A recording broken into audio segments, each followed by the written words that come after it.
Marie menait une vie paisible, entourée de ses amis et de ses proches. Cependant, tout cela changea le jour où elle remarqua des signes étranges autour de sa maison. Des ombres furtives glissaient à la périphérie de sa vision et des bruits inexplicables résonnaient dans la nuit. Au début, elle pensa que c'était son imagination, mais bientôt, les indices s'accumulèrent. Chaque matin, elle découvrait des objets déplacés dans sa maison. Son livre préféré sur le bureau, une tasse de café vide sur la table, alors qu'elle était seule la veille.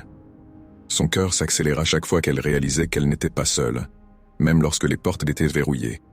Un soir, alors qu'elle rentrait chez elle après une soirée chez une amie, elle sentit une présence derrière elle. Elle se retourna brusquement. Mais il n'y avait rien. L'angoisse la rongeait. Les jours passaient, et la peur s'accentuait. Elle décida d'en parler à son ami Lucas, qui lui conseilla de porter plainte. Mais que pouvait-elle dire? Elle n'avait aucune preuve, juste une sensation tenace de danger imminent. Un week-end, alors qu'elle se trouvait chez elle, un bruit de verre brisé la fit sursauter. S'approchant lentement de la cuisine, elle découvrit une fenêtre ouverte, le rideau flottant dans le vent. Son cœur battait la chamade.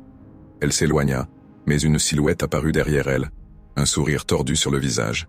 C'était lui, son stalker, celui qui l'avait observé, la traqué dans l'ombre.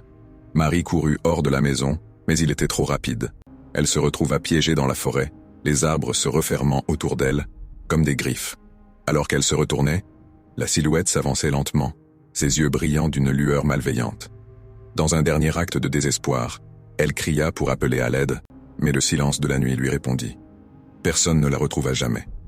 Le village continua de vivre comme si rien ne s'était passé, mais parfois, on pouvait entendre un cri étouffé résonner dans la forêt, un rappel sinistre que certaines ombres ne disparaissent jamais.